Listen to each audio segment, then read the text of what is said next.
In this installment of the Heaven series, I want to talk about flying and animals in heaven.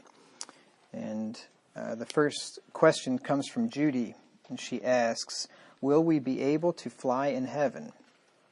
And the short answer is that I think from Scripture it's possible that we will, and at least in a limited scope we definitely will, but I'm not sure that we will be able to fly at will, meaning just any old time we want. But I will give my reasons for this as we go through this. If you turn to Psalm 90 and verse 10, that's why I picked this psalm to read for the morning scripture reading. Psalm 90 and verse 10, it describes death as flying away. Psalm 90 and verse 10 says, the days of our years are 80 years and 10, that's 70. And if by reason of strength they be 80 years, 80, yet is their strength labor and sorrow, for it is soon cut off, and we fly away. So when our life is cut off, we die, and then we fly away. Our soul and spirit go back to be with the Lord. And that's obviously a form of flying in that it says we fly away. Now, I recognize this could be a figure of speech, right? But it is true that our soul and spirit departs the body and goes to be with the Lord. And there is a lot of sky between here and heaven. And when you travel through the sky, that's called flying, right? So there is the possibility that it's literally speaking about us flying away to heaven. Let me just give you a couple of verses here that show that when our body breaks down and dies and releases our spirit and soul, they do indeed go to the Lord. And Ecclesiastes 12 and verse 7 says, then shall the dust return to the earth as it was, and the spirit shall return unto God who gave it. And then in Genesis 35:18, so there it says the spirit returns to God. And then Genesis 35:18, we also see that our soul likewise departs the body. We've been over this before. I'll just refresh your memory. This is when Rachel was giving birth to Benjamin, her last son. And it says, and it came to pass as her soul was in departing, for she died, that she called his name Benoni. So her soul's in departing, and this is what Psalm 90 is talking about. We fly away. Soul and spirit goes back to heaven. Now, somebody could say, well, they don't go unaided though. The angels carry them, the soul and spirit, back to heaven, and that is true. In Luke 16 and verse 22, Luke 16:22, which is this passage about Lazarus and the rich man. Lazarus went to heaven when he died. The rich man went to hell. And here is how Lazarus got there. In Luke 16:22, it says, and it came to pass that the beggar died and was carried by the angels into Abraham's bosom. The rich man also died and was buried. So he was carried by the angels into Abraham's bosom. So it's possible the soul and spirit themselves can't fly of its own power, but that the angels carried him. So I guess that's not a proof necessarily that we could fly in our own right in soul and spirit. But I do have some other things here to consider. Here's another indication that we'll be able to fly when we get to heaven. And that is when Jesus Christ returns, he will bring his elect with him. 1 Thessalonians 4 and verse 14. So Jesus died, went to heaven. We all die, except for those of us who will be alive at the second coming. And we go to heaven. And those of us that have died and gone to heaven, when Christ comes back to this earth to resurrect the dead, to destroy this heaven and earth, and to judge all men, when he comes back, he brings all of the saints that are currently in heaven there. He brings them with him. So we all come back together. And this is what we're taught here in 1 Thessalonians 4:14. 1 Thessalonians, I was in 1 Timothy. 1 Thessalonians 4:14 says, For if we believe that Jesus died and rose again, even so them also which sleep in Jesus will God bring with him. Them that sleep in Jesus are those who have already died and gone to heaven. And God, it says there, God will bring with him when he returns. This means that we will travel from heaven through space to Earth's atmosphere, right? And that would be flying by definition. Right? When you travel through space, you're flying. So this means that people in the present heaven are capable of flying either on their own or by the power of God when he wants them to be able to. So when we come with him, maybe it's just like when the angels carried us up to heaven, Christ brings us back of his own power, and we don't have the power within ourselves to fly, but we are capable of flying if God makes that happen. Okay, so I think that's pretty clear. But not only are we able to do that in soul and spirit, because when we come back with Christ, the resurrection hasn't happened yet. We're coming back to be joined to our resurrected bodies. So those that come back with him are in soul and spirit. But also people who have been resurrected likewise are able to fly on that day. And I'll give you the verses here. Because in that same passage, when Christ returns, both the dead who will be resurrected at that time and the living who will be changed and given glorified bodies will meet the Lord in the air. Let's look at 1 Thessalonians chapter 4 again. 1 Thessalonians 4 and verse 16.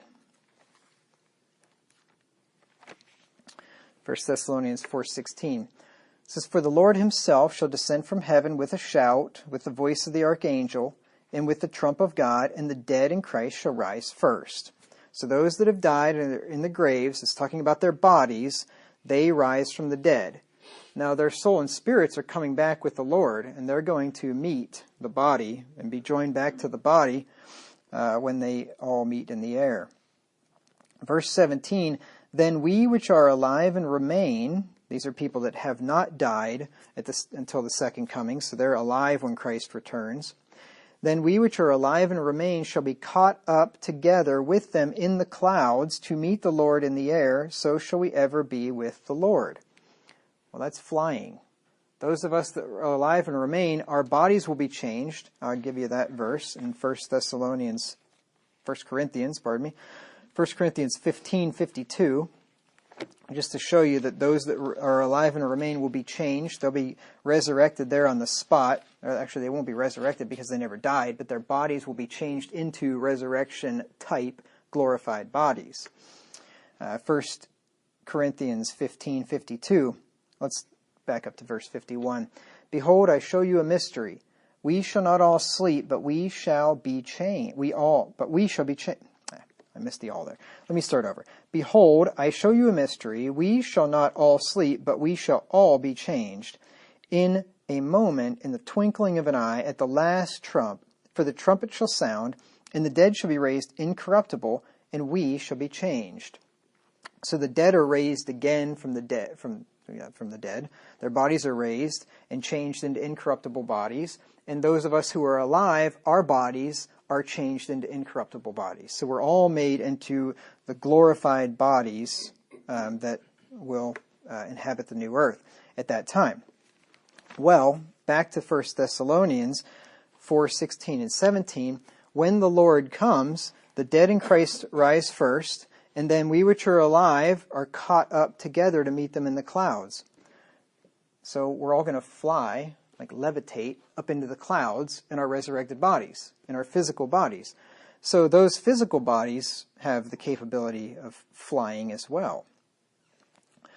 This means that people in their resurrected bodies, which they will have on the new earth, will be capable of flying either on their own or by the power of God when he wants them to be able to.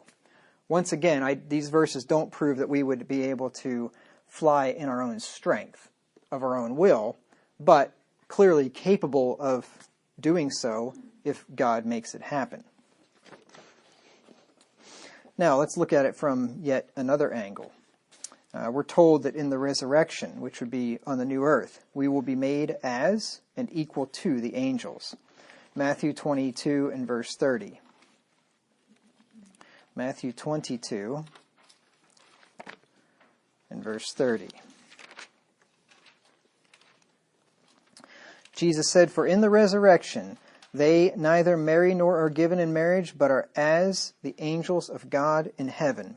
So we're going to be like as and equal unto the angels. Luke tells us this, that we will be equal unto the angels. Luke 20 and verse 36. Luke 20, 36. Let me just back up to verse 35. But they that shall be accounted worthy to obtain that world, that's the new earth, and the resurrection from the dead, neither marry nor are given in marriage, neither can they die any more, for they are equal unto the angels and are the children of God, being the children of the resurrection.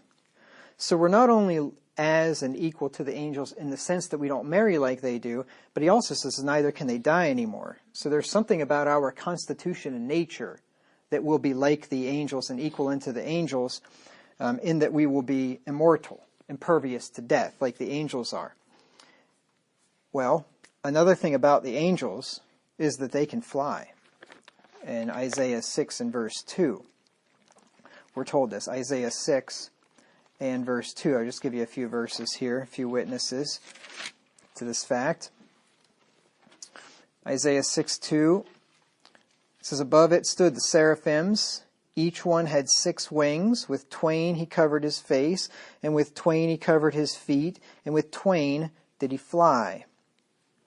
The seraphims are an order of angel, and it says there that they flew with their wings. But you don't have to have wings to fly, right? Jesus doesn't have wings, and he flies. He levitated from this earth, ascended up to heaven. So one doesn't have to have wings to fly. You know, missiles don't have wings, and they fly. So I guess they may have little bitty wings that help them to navigate a bit. But anyway, you get the point. Let's look at Daniel 9 and verse 21. Daniel 9, 21.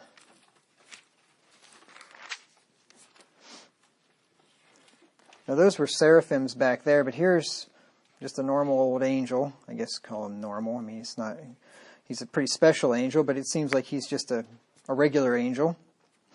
Daniel 9:21 says, yea, whiles I was speaking in prayer, even the man Gabriel, whom I had seen in the vision at the beginning, being caused to fly swiftly, touched me about the time of the evening oblation. So this angel Gabriel could fly swiftly.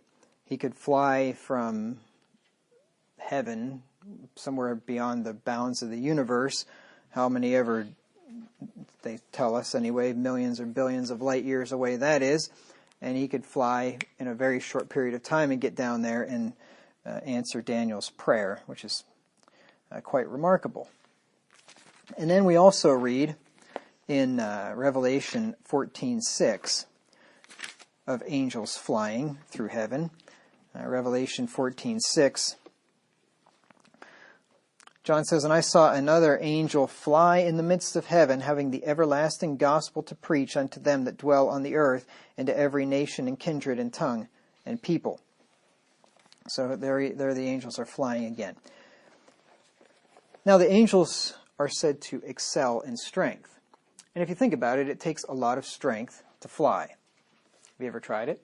You ever try to fly? None of you are strong enough. You could attach great big wings under your arms that were 30 feet long or however long they'd have to be able to move enough air to lift you up. And theoretically, if you had enough strength, you could fly, right? But you don't, because you're all a bunch of weaklings like me. You can't fly because you're too weak. But angels excel in strength. They can fly. Psalm 103 and verse 20. Psalm 103 and verse 20. And it's funny, you can take the strongest man in the world, and he couldn't fly. You could attach wings to his arms, and he couldn't fly. A little hummingbird could fly. A little insect could fly. But Mr. Tough Guy couldn't fly if he wanted to, no matter what. Isn't that something? Psalm 103 and verse 20.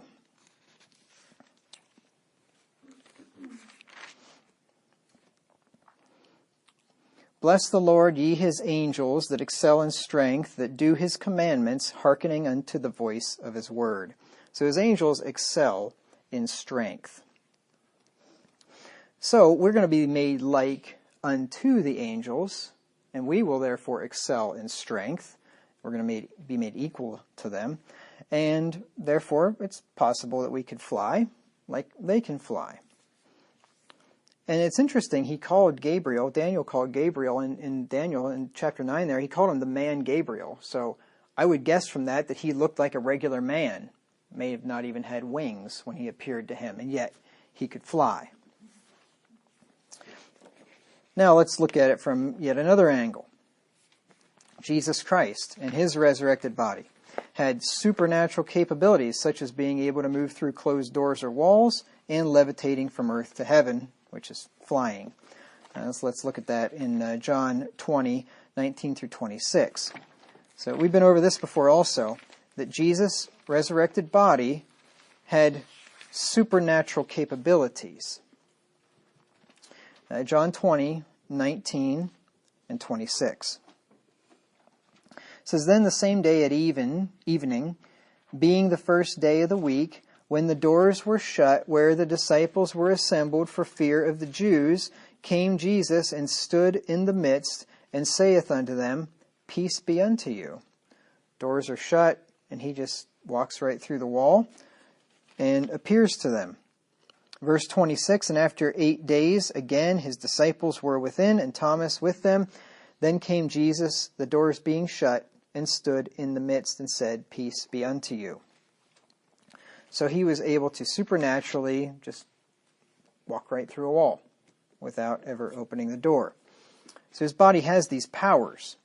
It also has the power to fly. Let's look at Luke 24 and verse 51. Luke 24, 51. And it came to pass, while he blessed them, he was parted from them and carried up into heaven.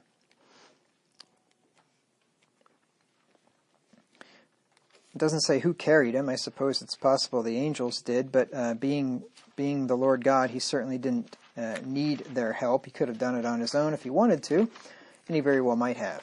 Might have carried himself up into heaven. It says in the Bible that he raised himself from the dead, so he could carry himself into heaven also. Acts 1, 9 through 11. Acts 1, 9 through 11.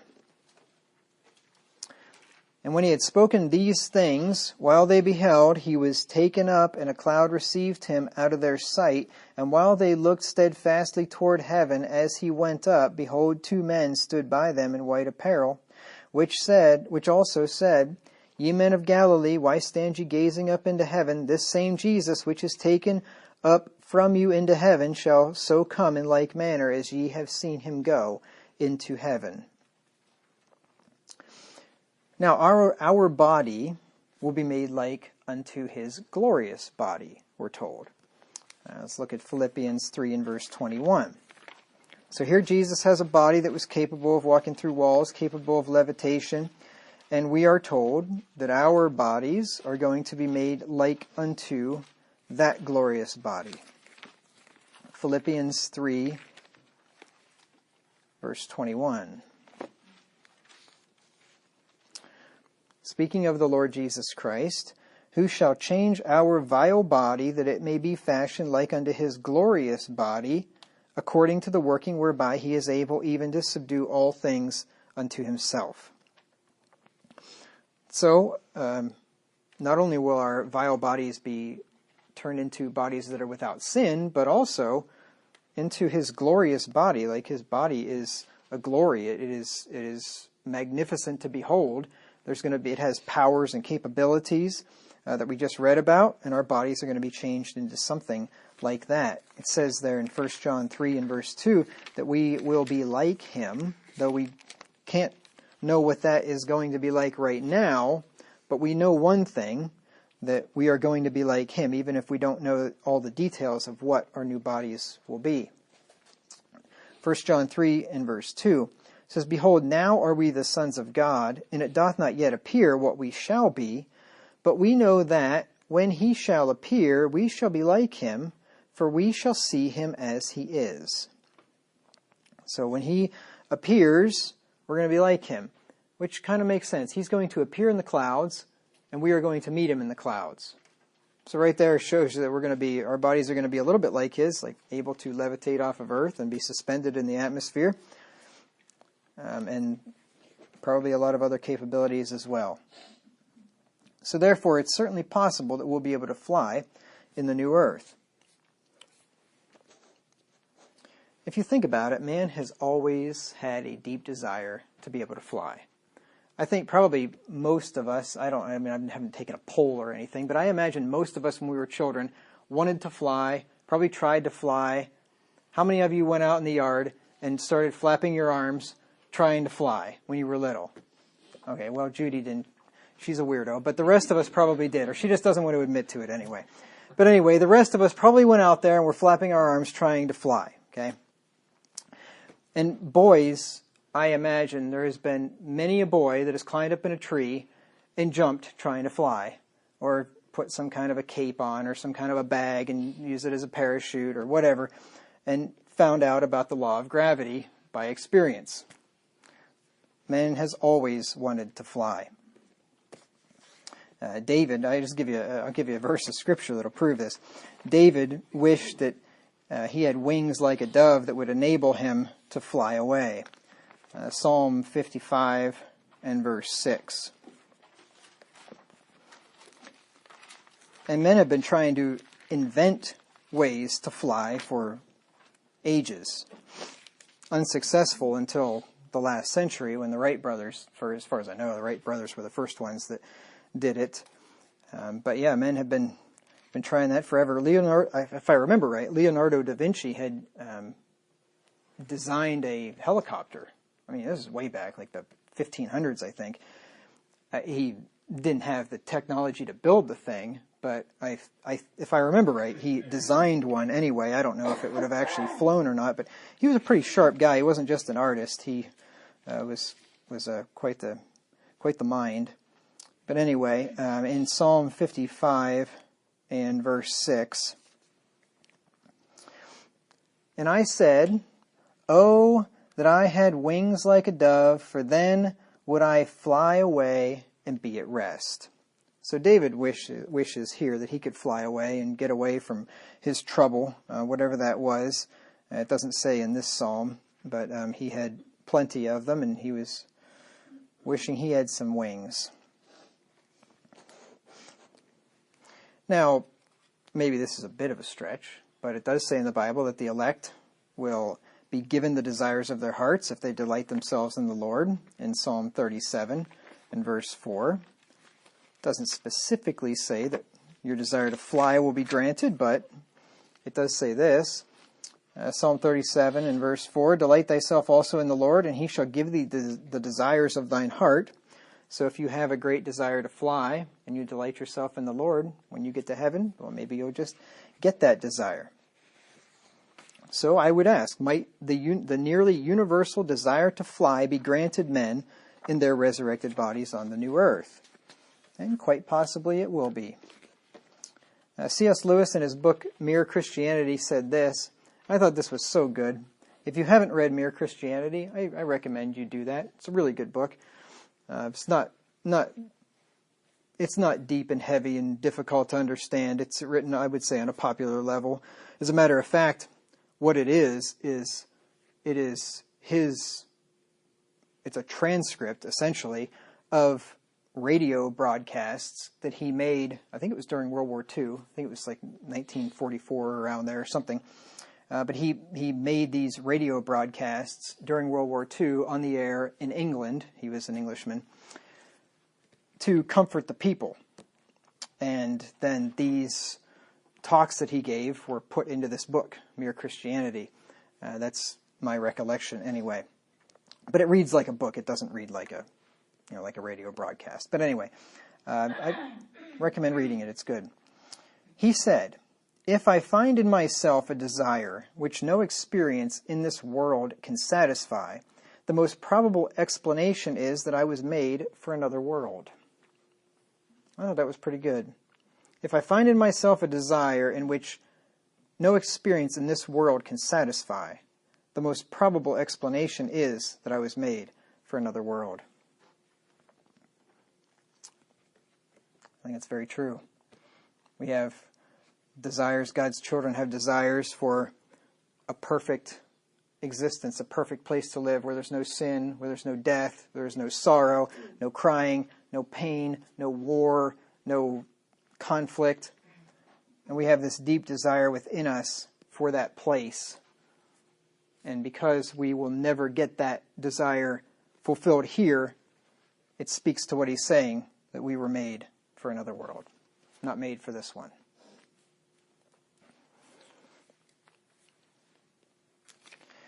Now, there is, of course, reason to believe that we will be doing plenty of walking and ground travel while we're in heaven. It won't be all flying or teleporting or something like that, because the New Jerusalem is said to have streets and gates. But that doesn't necessarily mean that we won't be able to fly as well. We live in a world that has streets and gates and roads and interstates, but we do some flying, as I just did this week. So streets don't mean that there is no flying. Revelation 22 and verse 2. In the midst of the street of it, this is the New Jerusalem, and on every side of the river was there the tree of life, which bare 12 manner of fruits, and yielded her fruit every month, and the leaves of the tree were for the healing of the nations. I just really wanted that the tree was in the midst of the street of it. And then in Revelation 21 and verse 12, it says, and had a great wall and high, and had 12 gates, and at the 12 gates angels and names written thereon, which are the names of the 12 tribes, the children of Israel. So the city has gates and streets, which would be for, of course, ground transportation. So with this one, I just say we're going to have to wait and see whether we will be able to fly at will in heaven of our own. We know that we can fly if God makes us, right, when we return back to earth for the resurrection and when we're caught up to meet him in the clouds of heaven and things like that. But whether we'll be able to just fly whenever we want to, we'll have to find out when we get there. I certainly hope so, because if you think about it, one of the things that makes this, that causes difficulties in this life is time and transportation. Because the fact that I live, I don't know, I forget how many hundreds of miles it is, and 16 hours away from my family or 20 some hours away from my family, if I could fly like an angel, it'd be nothing. Because I could walk out of here and I could go have lunch with my brother, my mother, my dad, anytime I wanted to. I could just pop into their house just like I could to any of your houses, if I could fly, and if I could fly quickly like an angel. So if you think about it, that would greatly improve the quality of our life in heaven if we had friends that were on the other side of the globe and you could just be there in, a moment. I don't know if that'll happen or not. We'll have to wait and see. All right, let's look at the next question. Will there be animals in heaven? Now this is apparently a very popular question because Karen, Carrie, and Austin, all three asked it. I think a lot of people wonder about this. And the short answer is yes, there will be. I'm going to give you reasons for that. I'm going to go about this a little differently. Usually I just like going right to the verse that says it. But in this one, I'm going to reason it out for you. And then I'm just going to go to the verse that says it. So I'm just going to do it in reverse order. So let's reason it out that there will be animals in heaven, especially on the new earth. So God created animals on the original earth. I think you're pretty much all aware of this. If you've been doing the Bible verse memorization with us, you should have these verses memorized. Genesis 1:20 through 25. Don't ask me to recite them for you, even though I'm supposed to have them memorized, and did at one time, not long ago. Genesis 1, verse 20. And God said, let the waters bring forth abundantly the moving creature that hath life, and fowl that may fly above the earth in the open firmament of heaven.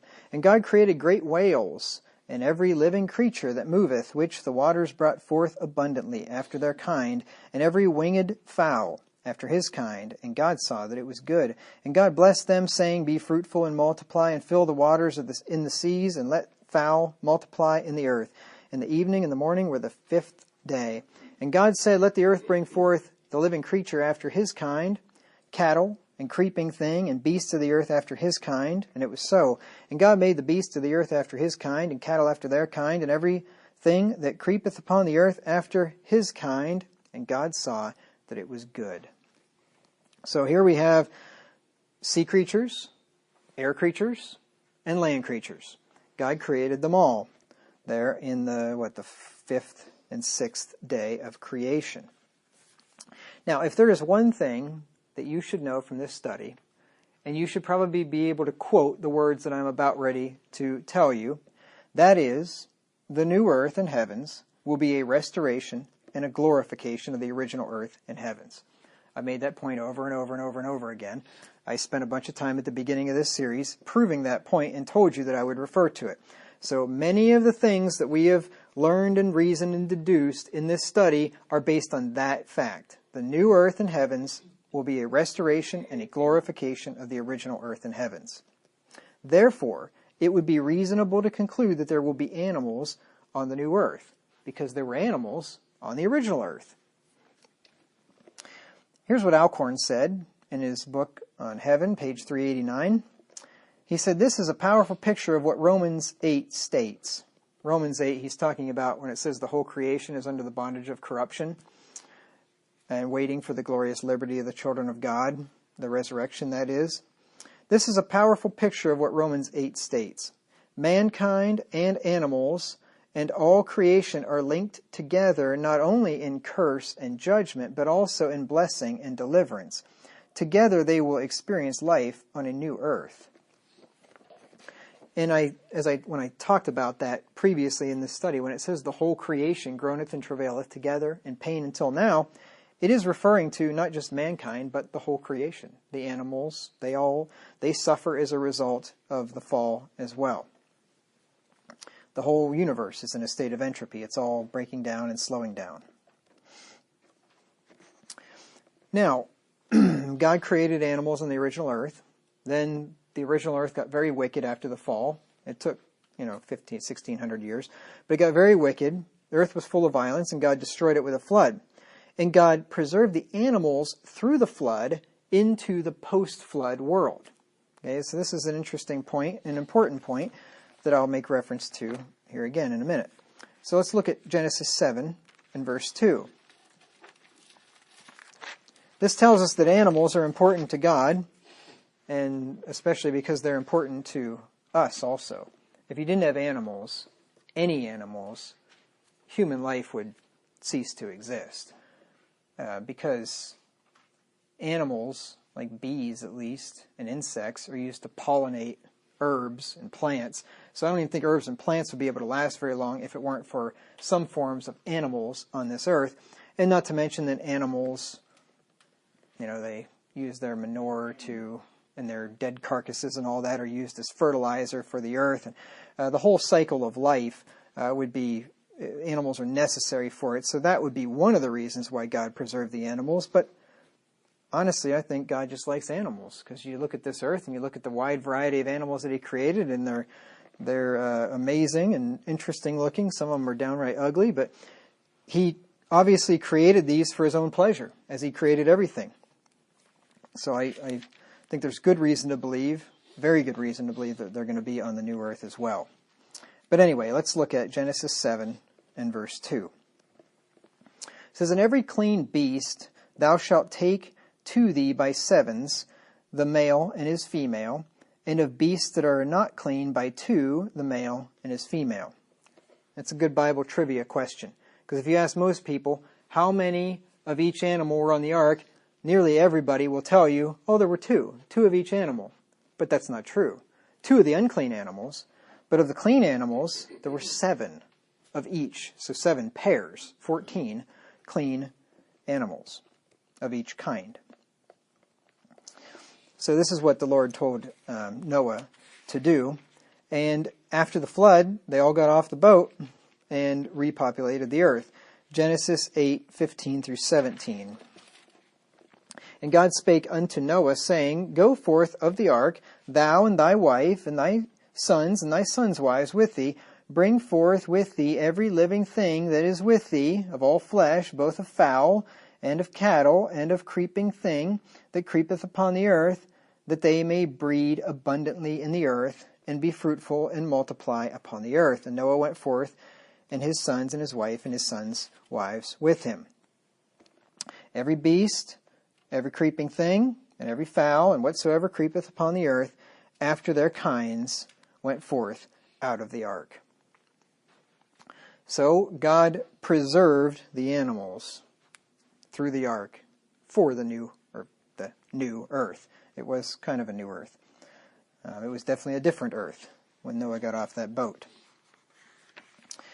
And here's an interesting thing, that God even established his covenant not to flood the earth with not only Noah and his family, but also with the animals.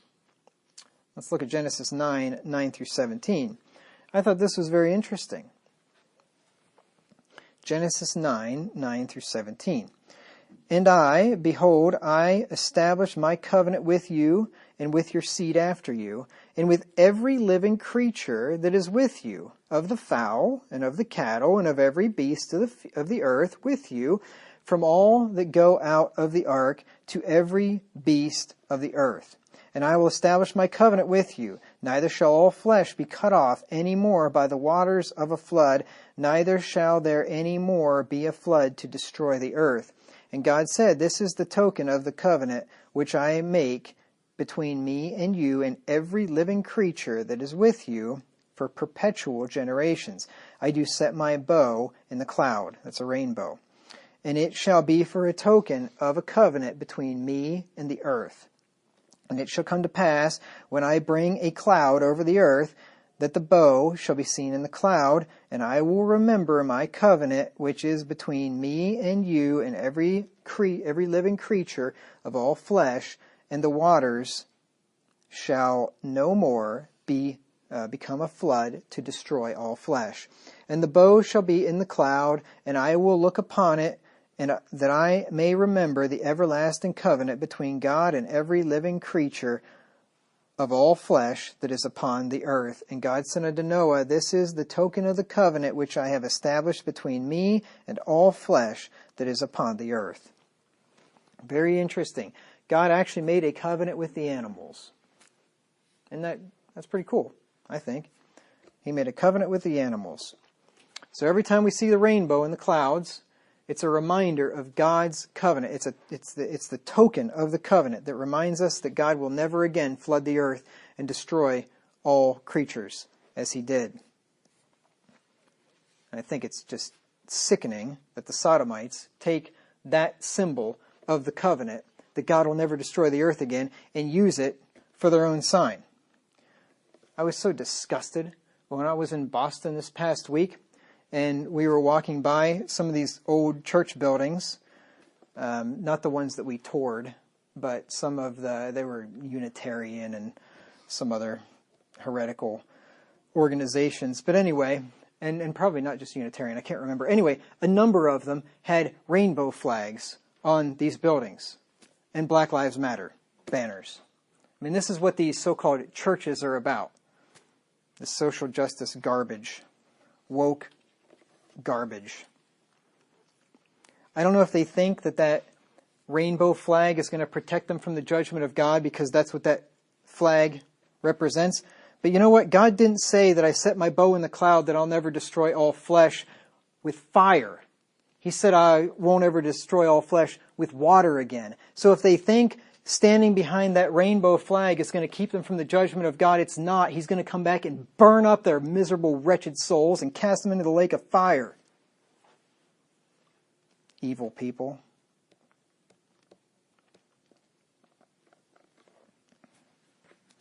Anyway.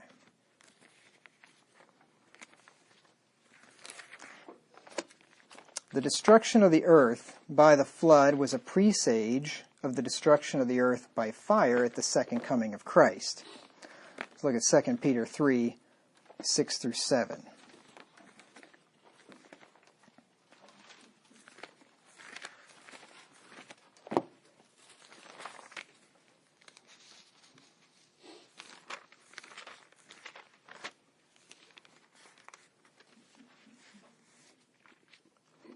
2 Peter 3, 6 through 7.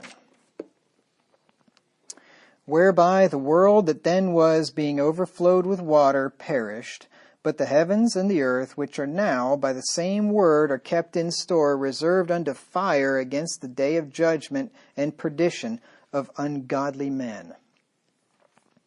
So that flood was a presage of the ultimate final judgment. The destruction by the flood was nearly total. It was total of everybody that was outside of the covenant. Noah and his family were in the covenant. And it'll be the same way with the final destruction. It'll be total for those who are outside of the covenant. For those who are not God's elect in the ark, which is Jesus Christ, they will be destroyed. Now, the interesting thing is that God preserved a remnant of mankind through the flood to inhabit the post-flood earth. 1 Peter 3 and verse 20. 1 Peter 3 and verse 20. Which sometime were disobedient when once the long-suffering of God waited in the days of Noah, while the ark was a-preparing, wherein few, that is, 8 souls, were saved by water.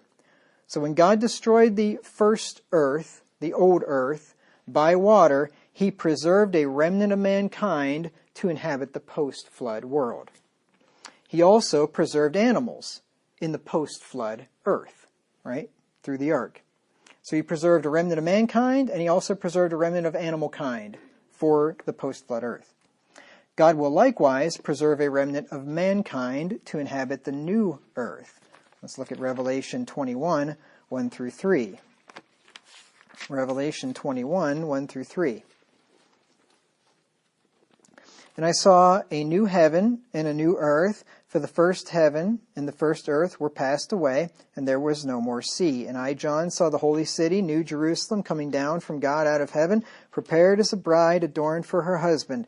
And I heard a great voice out of heaven, saying, Behold, the tabernacle of God is with men, and he will dwell with them, and they shall be his people, and God himself shall be with them, and will be their God. So here is the remnant of mankind, the elect, on the new earth, that were preserved through that fiery judgment. They were preserved from it. They were kept from it. So therefore, it's reasonable to conclude that God will likewise preserve the animals of the present earth on the new earth. Remember, he preserved man, a remnant of mankind and the animals from the pre-flood world to the post-flood world, and he's going to preserve a remnant of mankind from the current earth to the new earth. Will he not also preserve the animals to the new earth as well? Makes sense to me. Randy Alcorn said on page 389 of Heaven, said God's plan for a renewed earth after the flood emphatically involved animals. Wouldn't we expect his plan for a renewed earth after the future judgment to likewise include animals? Now, if that's all we had, we would say, well, it seems reasonable, logical, to conclude that there are going to be animals on the new earth. But now let's just go, let's take the easy way and just give you a verse that just says it. Let's go back to Isaiah 65 and verse 17. Isaiah 65 and verse 17. This is a prophecy of the new earth. We've looked at it a number of times in this series already. Isaiah 65:17, he says, For behold, I create new heavens and a new earth, and the former shall not be remembered nor come into mind. And then in this context here, Isaiah prophesies that there would be animals on the new earth, including wolves, lambs, lions, bullocks, and serpents. Verse 25. The wolf and the lamb shall feed together, and the lion shall eat straw like the bullock, and dust shall be the serpent's meat. They shall not hurt nor destroy in all my holy mountain, saith the Lord. So here we have some animals on the new earth: wolf, lamb, lion, bullock, and snake, serpent. I don't know if all the animals will be there. I can't imagine there's going to be hideous creatures like possums and moles and stuff like that. But maybe there will be. I don't know. But we know there's going to be some anyway because they're listed here. And there are more listed in Isaiah 11, 6 through 9. Isaiah 11, 6 through 9. God's got a purpose for creating everything, and I think he created possums and moles to make the rest of us feel good about ourselves. Isaiah 11, 6 through 9.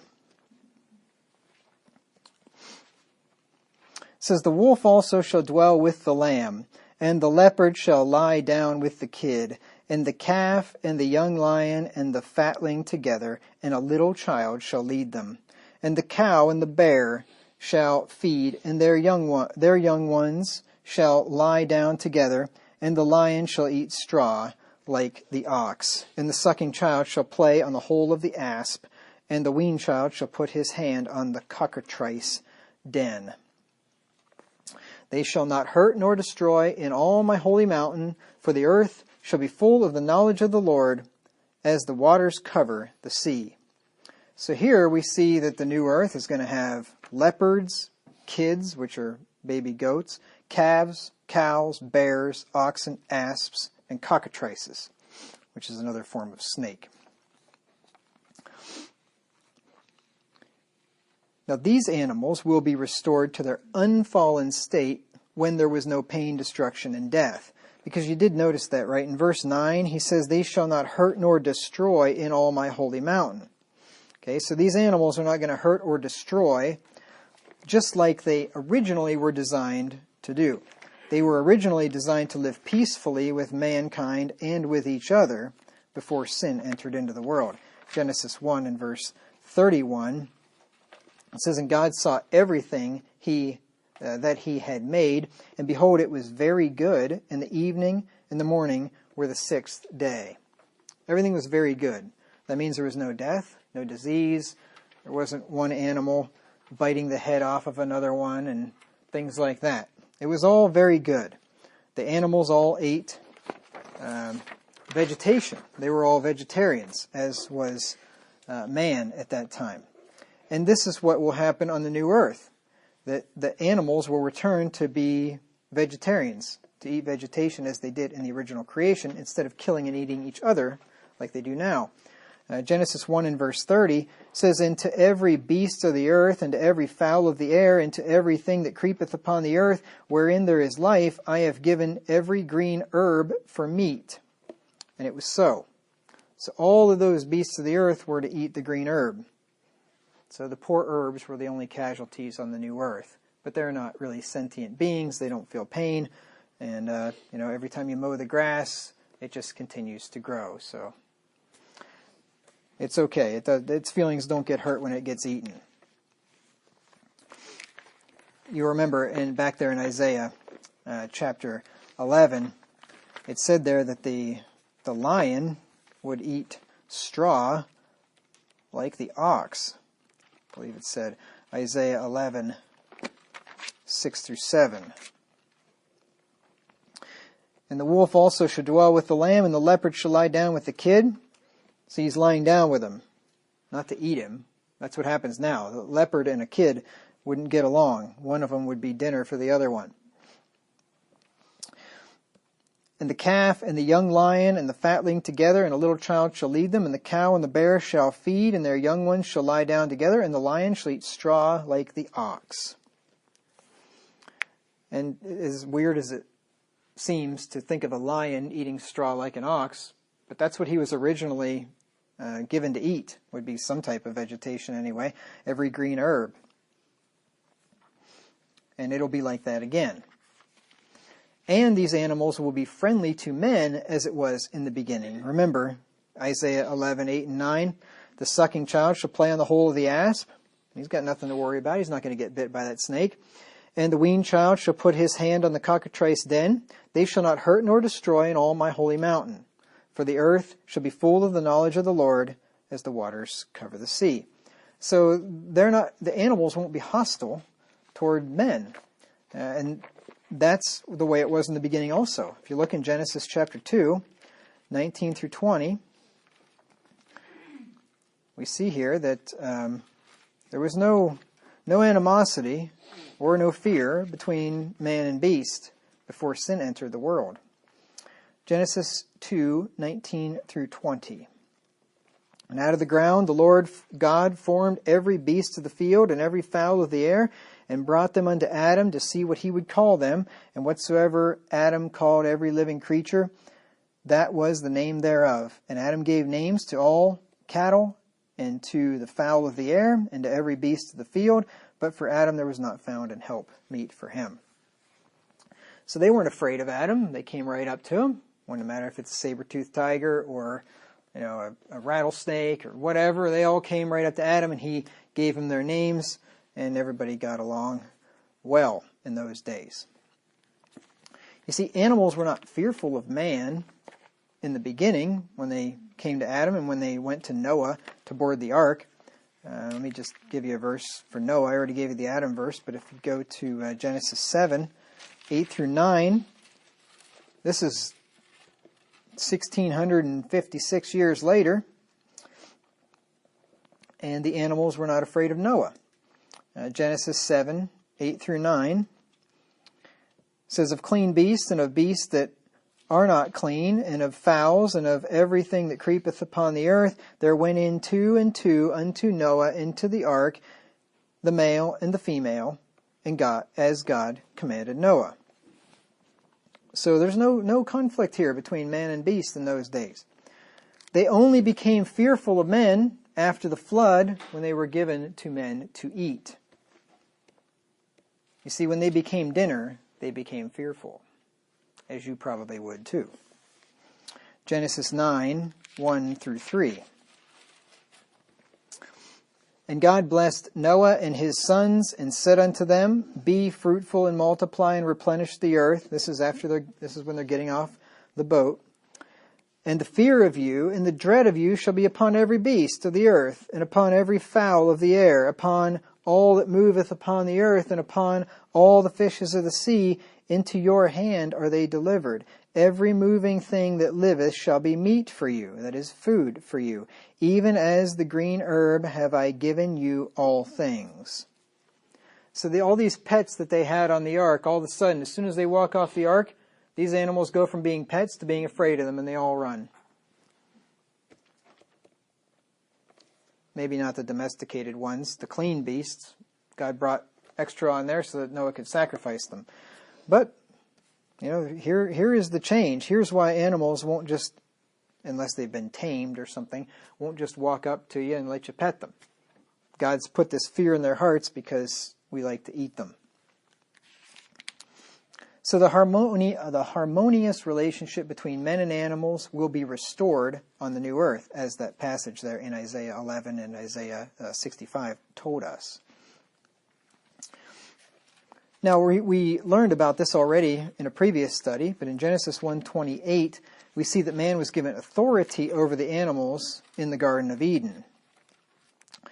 Genesis 1 and verse 28.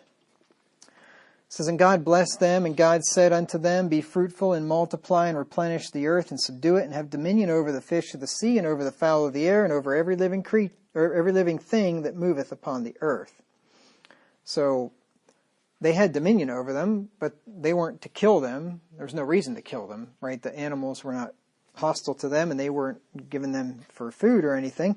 They were just to have dominion over them, use them for their own purposes. Use horses to pull or mules to pull plows and things like that.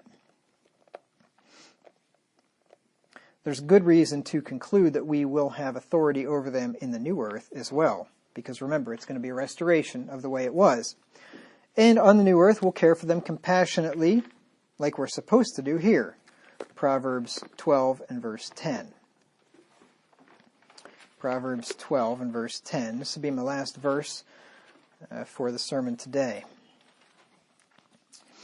It says, a righteous man, and that's the only kind of men there's going to be on the new earth, a righteous man regardeth the life of his beast, but the tender mercies of the wicked are cruel.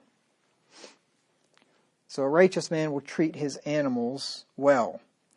It doesn't say the righteous man worshipeth his beast, like people do today. People worship their beasts today. People value their beasts, their animals, more highly than they do human beings today. And I'm not just making this up. I saw an interview one time, or read it or saw it, I can't remember. and they asked some kid, young guy, probably some 20-something, if you saw a man drowning in a river, would you jump in to save him? He's like, no, I wouldn't do that. What if it was a dog? What if it was your dog? Oh yeah, absolutely. He'd jump in to save the dog. He wouldn't jump in to save a man. But a dog? Oh, you bet. You just see all this stuff with animals today. The animal hotels and animal spas and all that stuff. People worship these things. It's crazy. It's crazy. Yeah, you ought to treat them well, and they're a blessing to have. But, you know, when you'll defend a dog that bites some little kid's face and feel bad for the dog and he shouldn't be put to death because he's just a dog, he doesn't know any better, and you don't care about the little kid's face, you got a problem. There's something wrong in your head if you think like that. And I'm using that as an example because I know of 2 instances where that very thing has happened in my own life with people that I know personally.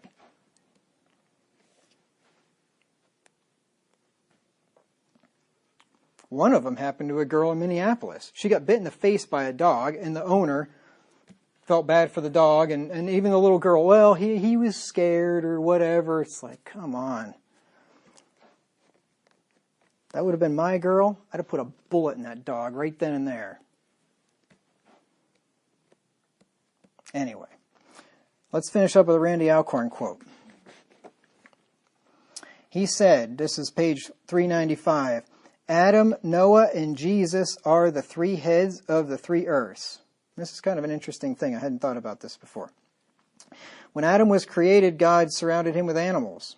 When Noah was delivered from the flood, God surrounded him with animals. It's very true. When Jesus was born, God surrounded him with animals. Remember, he was born in a stable, right? Animals all around. When Jesus establishes the renewed earth with renewed men and women, don't you think he'll surround himself with renewed animals? Yeah, probably so. I mean, we know they're going to be there from the book of Isaiah. Anyway, I just thought that was pretty interesting thought, pretty interesting take and reasoning on it from Mr. Alcorn. So next time we will pick up with something, I guess, adjacent to this topic, and that is, will we eat in heaven, and what will we eat in heaven, and will we eat meat in heaven? So we know we're going to have animals in heaven. The question is, will we eat them or not? So we'll get to that one next time, Lord willing. Just a quick note at the end of the sermon. The most important thing a believer in Jesus Christ can do is to be a member of one of God's true churches. If you're not already a member of one, go to pastorwagner.com/churches to see if there is a true church or other believers of like faith near you. That's pastorwagner.com/churches.